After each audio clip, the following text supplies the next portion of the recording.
நாம் எதையெல்லாம் காப்பாற்ற வேண்டியது, நிலத்தை காப்பாற்ற வேண்டியிருக்கிறது, நமது பொருளாதாரத்தை காப்பாற்ற வேண்டியிருக்கிறது, நமது கடவுளை காப்பாற்ற வேண்டியிருக்கிறது, நமது வரலாறை காப்பாற்ற வேண்டியிருக்கிறது. பட்டியல் மிக பெரியதாக இருக்கிறது. எப்படி காப்பாற்ற போகிறோம்? அது தேர்தலில் மட்டும் அல்ல, தேர்தலுக்கு அப்பாற்பட்டு நாம் எல்லாம் சேர்ந்து வேலை செய்யணும்.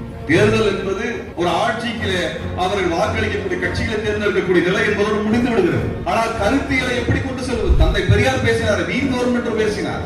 அவர் இறுதி காலத்தில் கூட அந்த ஆண்டில் 200க்கும் அதிகமான கூட்டங்களில் பேசினார். பேசிக்கொண்டே இருந்தார், எழுதிக்கொண்டே இருந்தார், புத்தகங்களை வெளியிட்டுக் கொண்டே இருந்தார், அதில் மறுப்புரைகள் கொடுத்துக் கொண்டே இருந்தார், பத்திரிகை நடத்தி கொண்டே இருந்தார். அது ஒரு இயக்கமாக அதை செய்து கொண்டே இருந்த காரணத்தினால்தான் பார்ப்பனர்கள் புரட்சிகளை எல்லாம் அந்தந்த தினத்திலே, அந்தந்த இடத்திலே, அந்தந்த நேரத்திலே அவர்கள் உடைக்க முடிந்தது. அதை நாம் கைவிட்டு விட்டோம் 40 ஆண்டுகளாக என்பதை மறந்துவிடக்கூடாது. விமர்சனத்தோடு நாம் ஏற்றுக்கொள்வோம்.